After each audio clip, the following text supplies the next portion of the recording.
Hello, Nick Barringer here with the Warrior Fueling Tips for the Warrior Games, and today we're going to talk about hydration. Hydration is important not only for safety, but also for performance.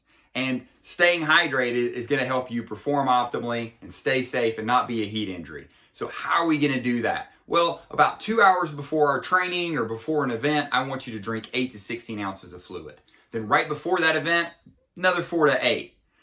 During the event, if it's less than 45 minutes, you're probably okay. A couple sips of water. You don't need to worry too much about, drinking a lot of fluid. But if we go longer than that, we want to set our watch and every 15 to 20 minutes, we're drinking 4 to 8 ounces of fluid. Why do we set our watch?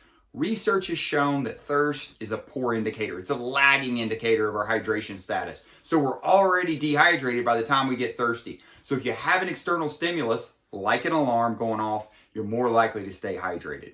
Now, post-event or post-exercise, I want another 8 to 16 ounces of fluid, or if we know how much fluid we lost, about 3 cups for every pound lost.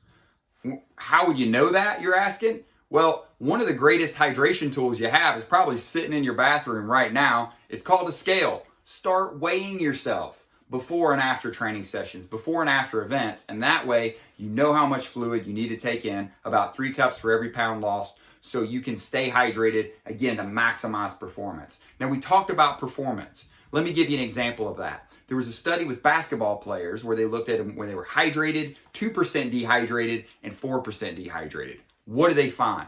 Not only did they run down the court slower, so it affected speed, they also missed more shots, so it affected accuracy.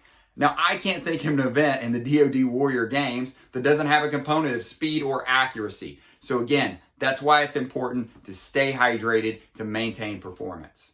Now, what does that fluid look like? Well, it could be water, but to maximize absorption, you want some carbohydrate, about 4 to 8%.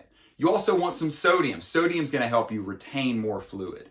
Practically, what would that be? For every 8 ounces of fluid, you want about 14 grams of carbohydrate and about 100 milligrams of sodium. So, any commercial sports beverage provides around that. You can look for that. Is there one better than the other? It's whatever you choose that, tastes well that you're going to utilize. So it's really all to the preference of the athlete on that. Now, if you have any other nutrition questions or hydration questions, again, drop them down below. We can talk about it. I'm happy to answer it. But hopefully you'll use these tips that'll help you through your training so you can stay safe and, most importantly, stay hydrated.